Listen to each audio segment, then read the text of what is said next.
political instability. We've got moral decline. We've got idolatry. We've got social injustice.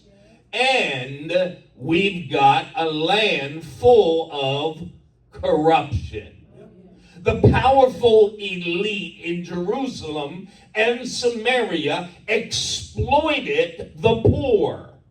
Leaders perverted justice. I'm trying to set the scene. Leaders perverted justice. And religious hypocrisy. Help me, somebody. Religious hypocrisy was running rampant. Now, hold up. Wait a minute. Political instability, moral decline, idolatry, social injustice, corruption, the poor were being exploited, the leaders were perverting justice, and religious hypocrisy was running rampant.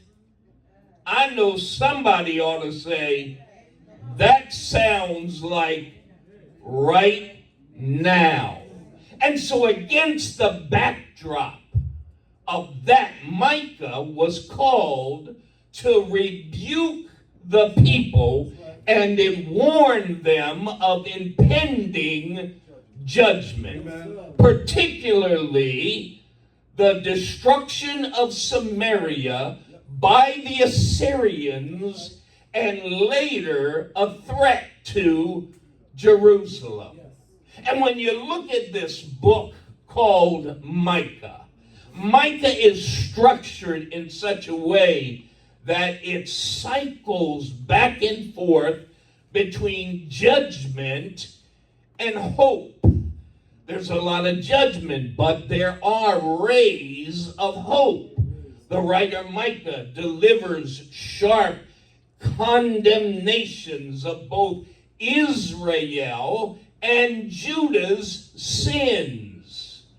But he also speaks of God's faithfulness and God's restoration.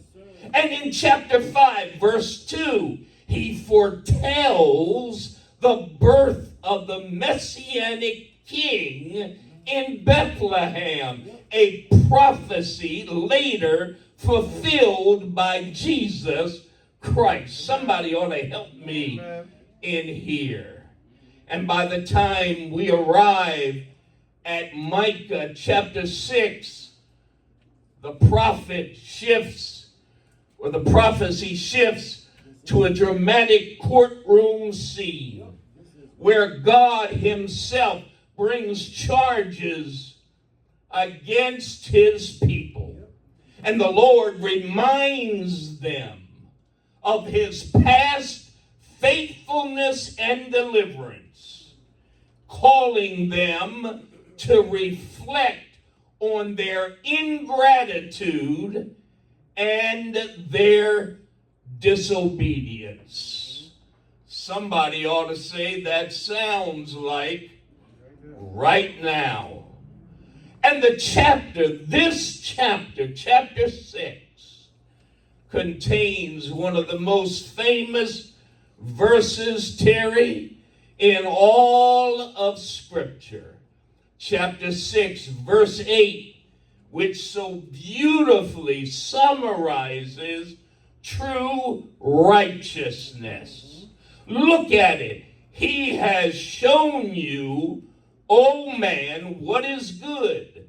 And what does the Lord require of you? What does God require of you but to do justly, to love mercy, and to walk humbly with your God? Maybe I ought to say that again. What does God require? What does he require? But to do justly. Somebody ought to send that memo to the White House. What does the Lord require? But to do justly, to love mercy